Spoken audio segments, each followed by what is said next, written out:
Should you restore your windows in 2023? We're going to try to answer that question today in the podcast.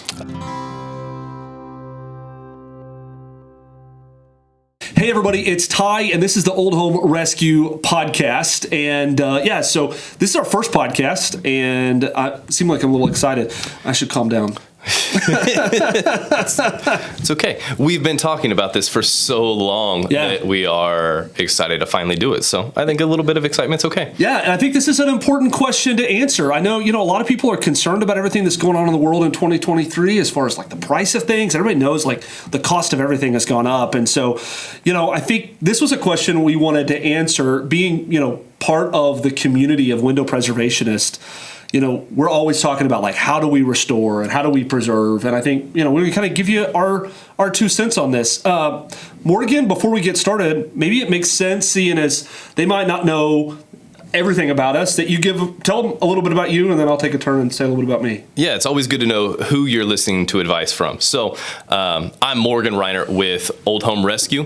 The side of the business that I run is Rescue Preservation. Our focus is on historic homes, buildings, museums, downtown structures, and things like that, typically that are historic landmarks. Since 2016, when Ty started the business, we have worked on over 500 historic homes and buildings, including 30 plus National Register projects. And in that time, several thousand windows. That was our specialty pre-COVID. COVID had, we made a slight pivot with it, started doing more stuff on the full exterior of the buildings, and it kind of has grown into a full-blown preservation company from there. Yeah. And we're doing some really cool stuff now at Rescue Preservation Services, not just windows, but mostly windows. And I'm Ty. I've been on the YouTube channel, I guess, doing videos. Some of them are good and some of them aren't so good. But I leave them all up because, people keep watching the bad ones. So I operate Preservan, which is our wood rot repair company. We specialize in repairing wood rot to about anything, not just old things. And so we try to take preservation to the masses, not just to old houses, but just aging properties and aging wood in general. And so both of us are going to kind of come at the should I or should you restore your wood windows a little bit differently, because both companies uniquely tackle this different. But I think before we really dive into should you restore the wood windows, it's like what is window restoration?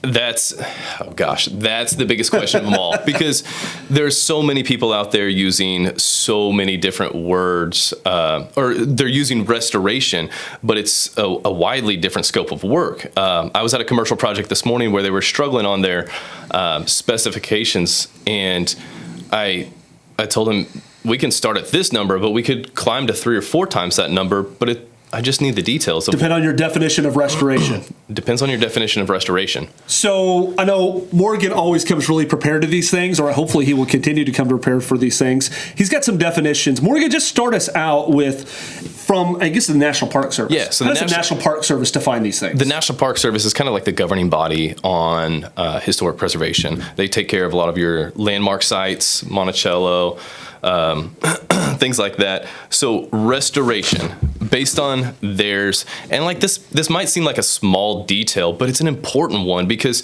if we're not talking about these things correctly, then you as the end user, whether you're the homeowner or you're the contractor doing this work, like what scope of work are you supposed to be doing? Or maybe you think your windows are being restored, but somebody just made them go up and down again, but they're still falling apart. Yeah.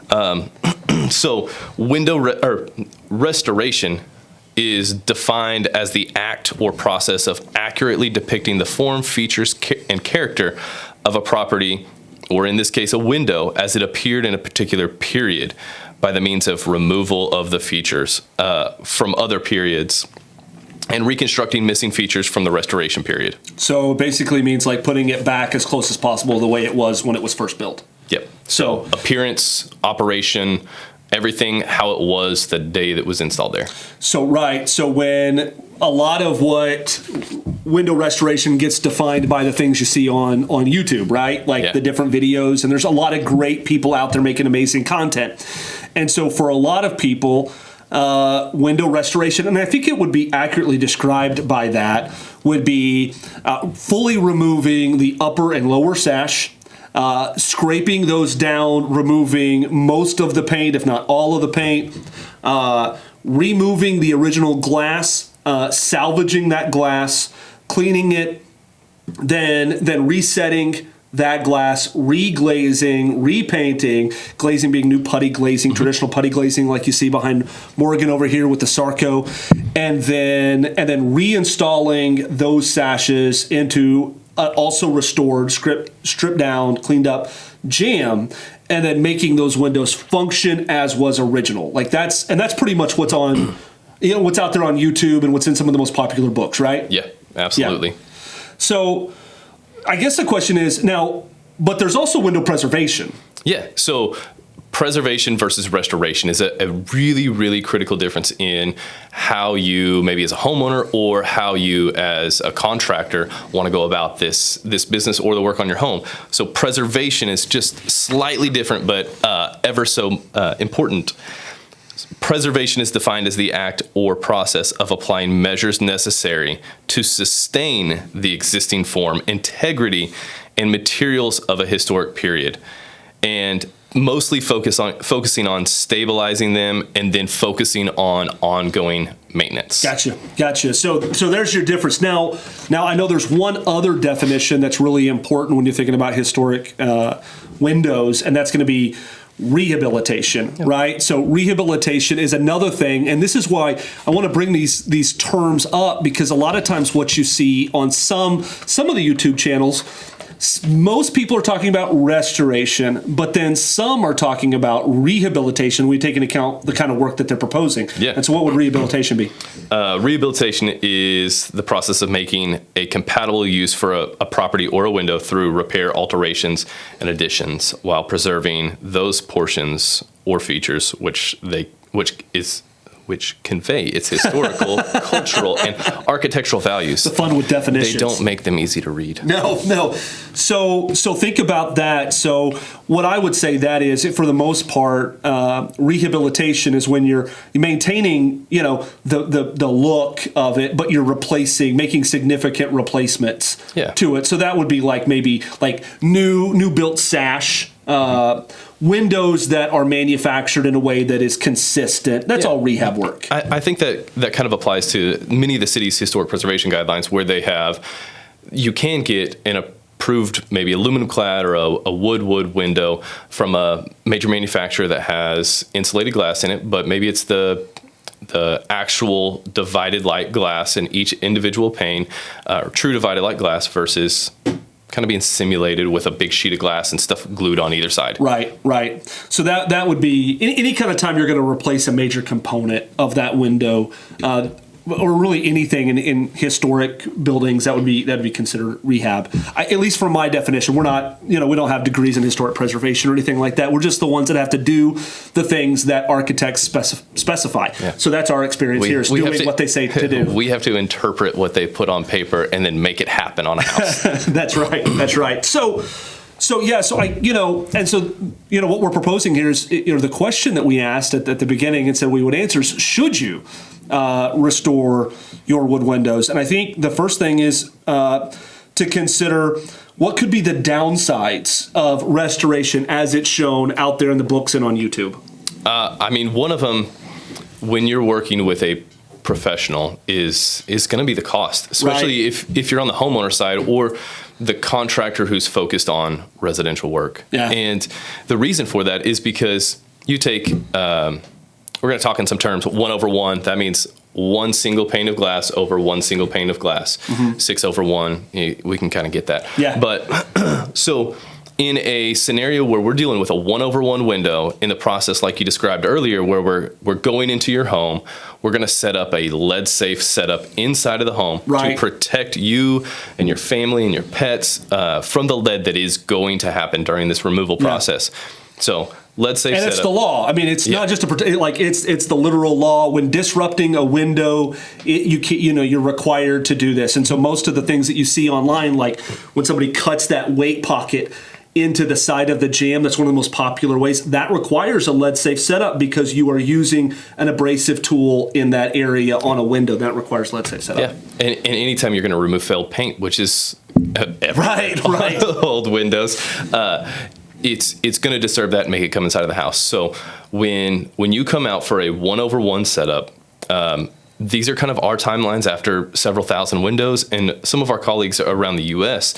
And there's ways to obviously do it faster, but coming in, doing the setup, removing that sash, appropriately boarding it up, scraping down to the first sound layer on the jamb, making the repairs to the jamb that you need to do. You've got 8 hours for that. And then you got about 8 hours of sash restoration work in your shop. Right. And then you've got another about 8 hours. So 24 hours. 24 hours to do the work. 24 hours. And then that last 8 hours is allocated to, again, setting up in your house to make sure it's clean and we're not messing anything up there. And getting that sash to go up and down like you're supposed to. It's weather stripped. It's painted on the inside and the outside. And it's what's a true turnkey service instead of leaving something undone that somebody else has to do. And I know, if you're watching this and you actually, do window restoration for a living, you may be saying, oh no, it takes way more time than that. Or, oh no, it takes me way less time. And there's a lot of variables, but this has been what our experience is that, when you have a wide cross section of experience, you're looking at the upper teens to mid 20s in total hours to restore, to remove, restore, and reinstall those sashes. And so, I'm just thinking about that. So 24 hours. Let's say, I'm an artisan, I'm a worker, I own the company. And I want to pay myself a fair wage, and I want to at least make a living that my wife and I can both my family, we can be supported, and I can provide health insurance for my family. At minimum to pull that off, to have some place to take them, to have something to drive there, to have the tools to do it, to provide insurance, to pay myself a fair wage. I'm going to have to be at around $100 an hour, minimum. Yeah, minimum, and I'm going to keep my overhead really, really low to maintain that $100 an hour. So we're talking about $2,400 a window. Yeah, and there's going to be some. That's for a pretty simple window. Yeah, a pretty simple window. And there's a little bit of material in that where lock and lift, and you're gonna. And like I said, I keep pointing up the glazing, some rope. By the way, shameless plug, oldhomerescue.com. We've got Sarco putty, we've got rope, we got hardware, we got all the cool stuff. You can watch more videos to learn about that. But yeah, so $2,400. $2,400. You throw in a little bit of material, and all of a sudden you're at $2,500 a window. And most historic homes, because that's the way the light was coming in there. You're minimum of 20 to 22 windows, but you go into a 2-3 story home in our neighborhoods, you're 45, 50 windows, and those costs just keep adding up, and those. Yeah, for sure. So this what we're getting at is that it can be very cost prohibitive. Yeah. And it's one of those services that, and this is just kind of one of those things, Morgan and I both, live in relatively modest homes and neighborhoods, and I can't afford my services. No. I've joked around with my wife. I've got glazing falling out on my windows. Children have no shoes. Yeah. Exactly. The glazing is falling out on my mid-century modern steel windows every time I walk in the door, and I look at it thinking, I don't have time for that, and I can't afford to send one of my guys over here. Exactly. So that can be, and that's the major downside of restoration, as it's shown on the YouTube channels and the books, is going to be to pay someone. The cost is going to be outrageous. So I think that's why DIY is really popular. Why old channels like Old Home Rescue and others are super popular, is because that cost is so high that DIY is really can be really interesting, but there's a downside to DIY restoration as well, right? A lot of that. Where's your 24 extra hours in your day that you can give to restoring windows? We had somebody come to one of our workshops a few years ago, and he set up in his. They were expecting their first child. They were coming in just a few short months. He set out on 2 very simple windows, and he was down to the wire. He called us back to do the rest of the windows in his house because he said, I'm going to get a divorce if I have to do all of these windows and just take all of this time away from my family. And it was just something that it can definitely be time prohibitive. Yeah. Yeah, no, and and really that kind of comes into, I think, probably where we're going to pivot here and talk about other ways to do it, because so that was a workshop we did back, was it 2018? 2019. And so during that workshop, I think that was one of the major things that kind of hit Morgan and I coming out of the workshop, is because everybody was really excited. And we did the workshop the way that the book said. Like, we followed the whole process. And we came out of that workshop with people trying it at their house and then calling us and having us come back. And we always joked it was like the workshop was the entry for them to go mess their house up and then call us so then they could pay us. And that's all funny, but really that was never the idea. We were trying to help people, not figure out a way to like wrangle in new work. And so we realized how unpractical it was. And that's the thing with window restoration. So there's roughly about 500 window restoration professionals in the U.S. Our goal through the workshops is to go out there and teach homeowners how to do it, or even contractors coming in that want to do it, so that they can go out and there can be more of us. But I don't know the exact number on this, but I'm pretty sure there's more doctors graduating every single year than there are window restoration professionals in this field. And they're all of us window restorationists are, getting our educations on YouTube, which is fine, but there's a lot of on the site learning that our customers and our neighbors have to accept. And so when we made a transition, we're like, this doesn't make sense for our community to come to these workshops to learn how to do something themselves and then walk away and not really able to do it themselves. And so we kind of transitioned that to talking about practical preservation. So we had some technical difficulties, but just to pick up where we were at, I think Morgan, what are some alternatives? We're talking about preservation. What does preservation look like, and how is that an alternative to window restoration? Yeah, so let's work off of a house with 20 windows. 20 windows coming in there with their 1/1s. We're talking about that $2,500 a window. We're talking about $50,000 for window restoration. And with that, maybe we haven't solved fully the air infiltration or the energy efficiency side of them too, because even a restored window is just a single pane window. And so when you're going to make somebody mad, it's just a single pane window, right? It's just a single pane window. I think he's going to solve this problem for us here in a minute. And that's definitely want to solve that solution, because a historic window can be as energy efficient as a modern double pane window when it's done a specific way. And so what we ended up doing is we went out and started just really listening about what does our client or our neighbor, what do they truly want? What do they need? What do they need, and what do they want? And a lot of times that they didn't really care about the operation side of it. Maybe they wanted, I don't know if you guys are familiar with Oklahoma, but the wind blows like crazy. Your allergies are It's awful. in the song. Yeah, exactly. It comes sweeping down the plain, and all you do is sneeze. Yeah. And so we have modern day air conditioners. So it was really about the needs of repairing the rot. The windows were ugly, and maybe they wanted 2 to 4 throughout the house that they could open up with some basic operation to get some breeze flowing in the 10 days a year that Oklahoma's worth opening your windows for. Right. So if you live in another part of the country where it's amazing to open your windows all the time, maybe you don't have the same, like your needs and wants could be different than ours, but definitely for us, and this is something I experienced early on when I would go on my sales calls, and I would go out to my neighbors' houses, is what was the usual main reason that they called?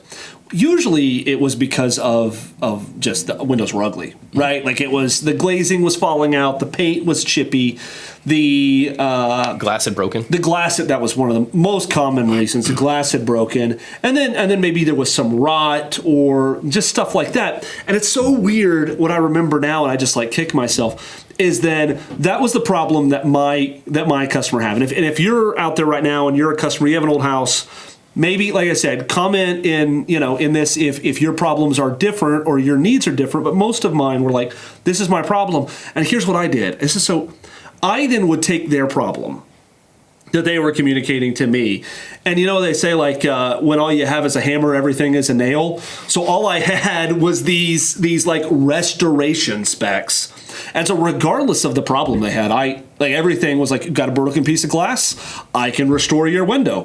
You got a window that you'd like to open up 3 times a year, I can restore your window. I can charge you a ton of money and do a ton of stuff. And at that time I didn't charge a ton of money, so that just meant that like I wasn't properly taking care of my family. We didn't have health insurance at the time. You gonna share what your first window restoration was sold for? Like $400, $460. Yep. Yeah. So, and I did all of the things like the book said. So I was crazy. But I wasn't solving their problem. I was just applying these things that were in books. And so I wasn't really listening. And so I think this is what we're talking about. Morgan had mentioned at the beginning about like transitions we made in COVID. One of the major transitions that we made during COVID, and Morgan and I, we've been business partners since 2018. 17. Well, we started working together in 2017, became partners at 18. I was an employee in 17. Yeah. But in 2020, as we were kind of looking at each other with the unknowns of COVID, both of us decided at that point in time we were going to dive back in and actually deliver to our neighbors what they needed, because we didn't know what the future was going to hold for us. We didn't know, whether or not we were going to be able to do all this big stuff. And so we're like, we don't know. And so we're just going to we're going to send text messages and emails to our community, to our neighbors. And we're just going to ask them, can I help you with what you need help with? And that changed everything for us. And I think a pivotal part for those who don't know much about us, prior to COVID, we were wood window rescue. Yeah. And Ty's got 6 kids. I've got... the time you had 2 or 3?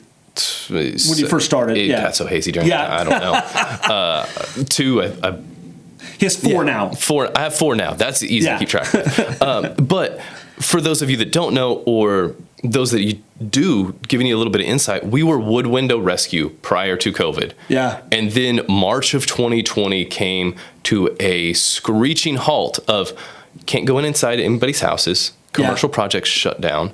And if we do window restoration, we have to, in the architectural specs way, we have to go inside to do all of that work. Right. And there we were in March of 2020 thinking like, we can't do this work anymore. And we can't travel. Do. And so, like I said, and that workshop that we had done in 2018 was still resonating with that kind of feeling like we hadn't really delivered on the promise of teaching DIY. And so, I know there are many of you out there that are probably listening to this that have been able to DIY your old house of windows, and I really, restore them, and I really congratulate you. That's an amazing feat, and you should be proud of the legacy that you're leaving and contributing and passing on to future owners. But for most people, DIYing 20, 30, 40 historic wood windows is pretty unobtainable. Yeah. And so that's where we kind of changed it up. And so just kind of circling back, Morgan, give us like off the top of your head, let's talk about window preservation. What does window preservation look like? And give me 2 of your favorite examples of window preservation that you can either practically do as a contractor to deliver value to your community, or you can practically get as a homeowner that you can find people locally to help you out with this, regardless of whether or not they have a wood window restore company locally. Yeah. And I think 2 instead of 3, because after we went out and started listening to people and their needs and stopped trying to push what we wanted to do, it really fell back into, it's a 3-step process for us. We go out, Preservan, our epoxy company and franchise, goes out and they repair the rot.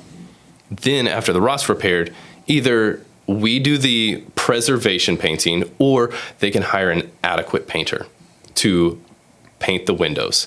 The third and most critical step in window preservation is to put a storm window on it. Yeah.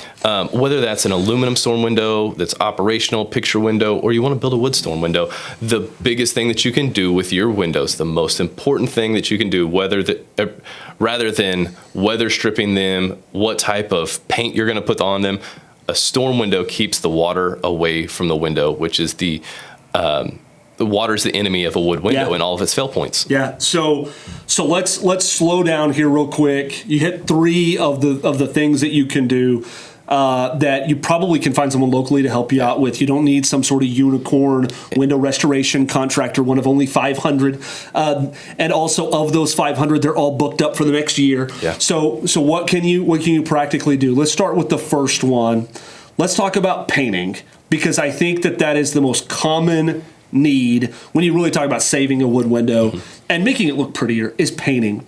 What does preservation painting look like as opposed to the window restoration painting that we see on there on YouTube? And we have some videos of that window restoration painting with the heat gun and the infrared. How does preservation painting differ from that restoration painting? So preservation painting, let's just talk about the exterior of the window right now, just for simplicity's Because you don't sake. need to preserve the interior necessarily, because hopefully your inside of your window is not getting wet. Yeah, and especially if you put the storm window on it, the condensation is reduced. And, and so preservation painting for us is going at things. A typical painter is going to come in, maybe with a 5-in-1, chip off whatever paint they can, and caulk everything up, spray the windows out, and liquid mask them and pull it all off. Maybe in and out a window, a whole house of windows in just a matter of a couple days.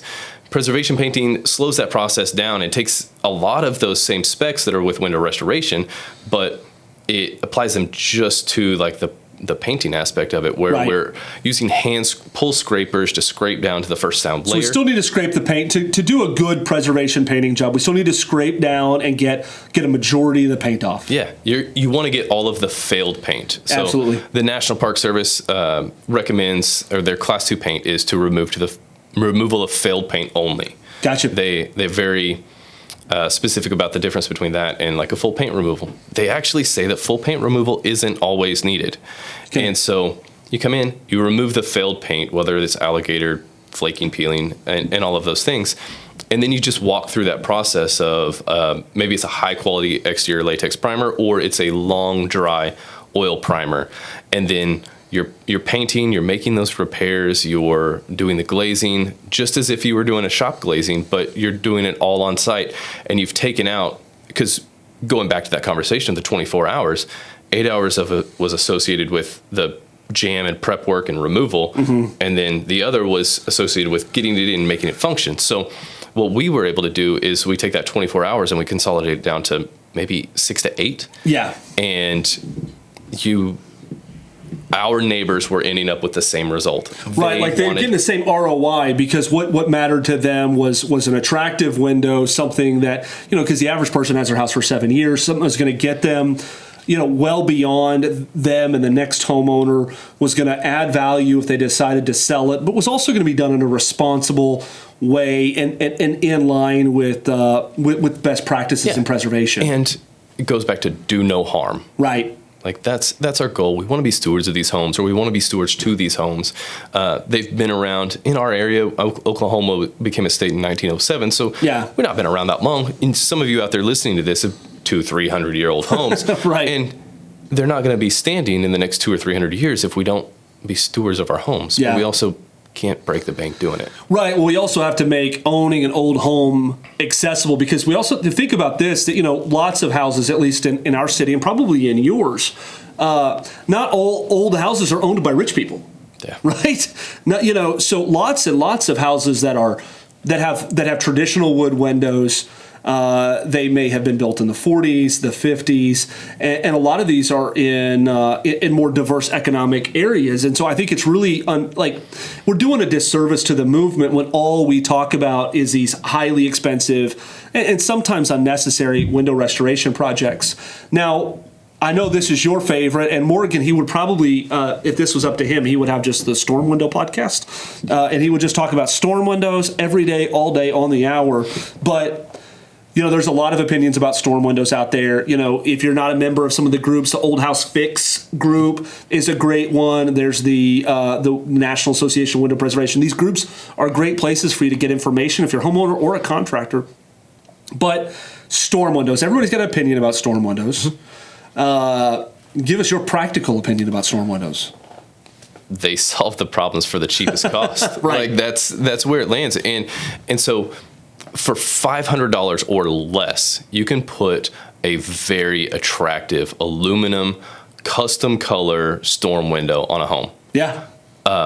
the benefits of that are you get noise reduction, energy efficiency, you get reduced condensation, and condensation is the reason why our interior paint on our windows fails. It's the reason why the glazing starts to fail, and it removes, you have a hailstorm come through, the storm window's breaking, not your $15 a square foot wavy glass. Right. And it does a better job of weather stripping or reducing air infiltration versus weather stripping. The overall cost for a storm window versus window restoration, you get more benefits off of that than say we're looking at that same house with 20 windows at $2,500 a window. Going back, it's $50,000 to have your windows restored, and you haven't addressed energy efficiency truly yet. Yeah. You have a company like Preservan come out, repair the rot, plus an adequate painter. Yeah. And I keep coming back to adequate because that's all that's needed when it's under a storm window. Right. And then you put a storm window on top of it, you're at $1,000 or less per window. And so you've taken that $50,000 project to it's still expensive, but a $20,000 project. And it was the same end result for our homeowners, and we weren't having to find unicorn employees. Yeah. But, if I have a 100-year-old house, Morgan, should I be putting like some sort of, traditional wood storm on it? Like if I want to put a traditional wood storm on it, is that necessary? Or are there other options other than those like old school wood storm windows? Yeah. I mean, the woods, if I'm working on a museum, absolutely. I want to go wood storm windows.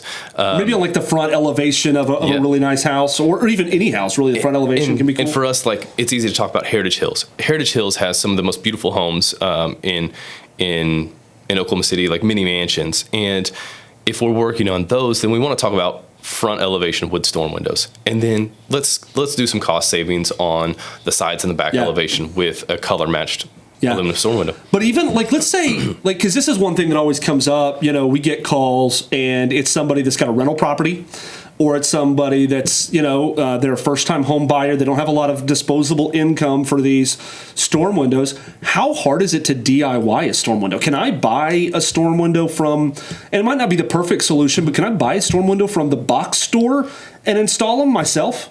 I think most box stores will allow you to do some custom sizes. That's the thing about old houses, we're weird sizes. So, but there's ways to install them on, like I said, they're not perfect, but they're better than nothing. And I think that's what we're talking about here is like sometimes doing something is definitely better than doing nothing. So if I got a rental property, stabilizing. You want to stabilize your rental property, because if you're a real estate investor, it's ROI. Yeah. And I mean, dumping $2,500 on a window into your rental property ruins that ROI real fast. Yeah, and think about that as a window preservationist and a window restoration contractor. If you really care about this, I would propose that you would find ways to make your services accessible to a broader scope of people, rather than making your services only available to the wealthy of the most wealthy people. And I know we see it in the groups that we're part of. People will say, "Oh, I wanted to restore my windows, and then I found out what the price is, and now I've got ABC Vinyl Company, Window World of America, coming out to replace them all because the window restoration guy was, going to be $40,000-$50,000 plus, and also not going to get to it for a year." Yeah. And so that's not very practical. Where storm windows can make a huge difference in that scenario. And even a decent quality vinyl window installed by somebody who has their RRP certification, it's going to cost you between $800 and $1,000, and it's going to disrupt your house quite a bit. So that's where on the rescue preservation side of things, we just continually go back on the residential side to the not just residential, like the downtown building owners, Main Street America. They just need stabilization and maintenance painting. And then they need the protection so that they can put that window in a time capsule until they're ready. Maybe they get a grant, or if you're a homeowner. They've started to see some improvement in property value, or if it's one of those downtown buildings, they can start to see some revenue coming in because the property's being leased or it's being rented. Like, what can we do to help these, homeowners or property owners get this thing further so they can, but not doing any harm, like you said earlier. Yeah. So I think the last thing, and Morgan's kind of dropped it a couple of times is Preservan, and so that's wood rot repair using epoxy. Now there's a ton of videos out there about using epoxy to repair, and you can watch those. And I think epoxy is one of the best technologies out there for repair. Morgan, can you speak just a little bit more on those small repairs that can save you big money, like glass replacement, like epoxy, just keeping it small, simple? Yeah. So we had a sash the other day that had we went in and we were just going to open up a window for some basic operation prior to a painter painting them and then us putting storm windows on it. And we went to open that window and the lower rail completely fell off. Yeah. And so using epoxies, we were able to put that window back together for a nominal cost. Right. Instead of having to build them a new sash or to source a new sash. And then we're thinking about what kind of wood is it built out of and all of these other questions. Costs start to escalate. Yeah. And time frame to get it done. For a single sash. Yeah. And although it's this small scope of work, there's so much planning and things to get right. And epoxy is just an alternative that has created been such a blessing for rescue preservation because they're just unlimited possibilities and in helpful ways for historic buildings and homes. Yeah. So this is something that now when we teach our window restoration courses and our workshops, we just did one in Tulsa a few months ago. We got another one coming up, but we talk about practical preservation.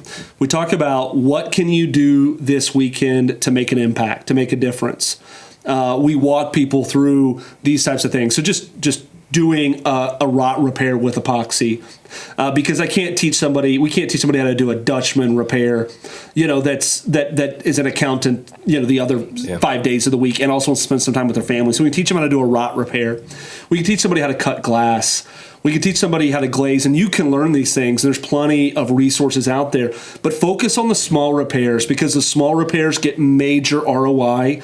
They get major just like, it just feels good to get something done. So when you go out there that weekend to tackle your windows, you're going, okay, I'm not trying to scrape this thing, remove it, board it up, re-rope it, blah, blah, all the things. You're just going out there, you're replacing the glass, you're glazing it, you're putting some paint on, and you're getting yourself 5, 10, 15 more years, and you're just continually doing that. So I think that this is another important part of it is maintenance. Yeah. Maintenance is huge. We can't put a storm window on it and then forget about it for the next 50 years. We can't have this. I see it a lot in the museum field because you go there, you have this huge capital campaign, or you get a grant, you drop $500,000 on a building, and then everybody sits back and relaxes, and it's still an old building. And then 7 or 8 years later, we're back in the same spot we were before because we didn't maintain it annually. Right. And so that's quick interjection. The National Park Service recommends that you spend between 1% and 2%, I think. Well, typically 1% and 4%, depending on the age and the condition of the building, is what of the value of the property you should spend on maintenance. Yeah. So you should be allocating that not towards a roof replacement, not towards doing your kitchen, those types of things. You should, on an old home, be allocating between 2% and 4% of your home value towards annual maintenance. Yeah, I think we're going to have a longer podcast in the future about all the different maintenance stuff that you can do on your house. I think to bring this thing to kind of wrap it up is, should you restore your windows in 2023? And I think the answer is maybe no. I mean, you can if that's what you really want to do, and go for it. That's awesome, but you don't have to. It's okay to do small things. It's okay to maintain. It's okay to put storm windows on it, and it's okay just to make it a little bit better than it currently is. And so we would say, I'd encourage you to preserve your windows, not restore them, preserve them. Preserve your windows and consistent forward progress. Yeah. I'm not going to say it's a sponsor of the podcast, but I want to encourage you, if you're interested in Preservan or doing wood rot repairs, or the way that we do wood rot repairs, I really encourage you to check out our website. It's preservan.com, or you can check us out on Instagram at woodrotrepair.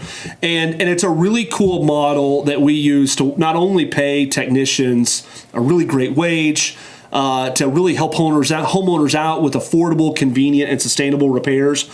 But we're growing through franchising. We're really excited. We're going to open up our Tulsa franchise really soon.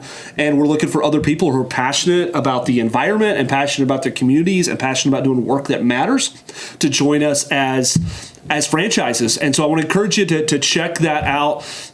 There's a video about it. It'll probably, on YouTube right here where we're recording this, it'll probably show up over Morgan's head right here, or, depending on how self-centered I'm being, I might have it over my head. We'll see. But check that out. And if you're in need of some of the more basic repair materials and repair tools, check out oldhomerescue.com. Click the button for the store. We've got rope, putty, all the hardware that you need, and even our Sash Lock shims, which are a killer tool. And we've got a video for that that's also probably right over here somewhere.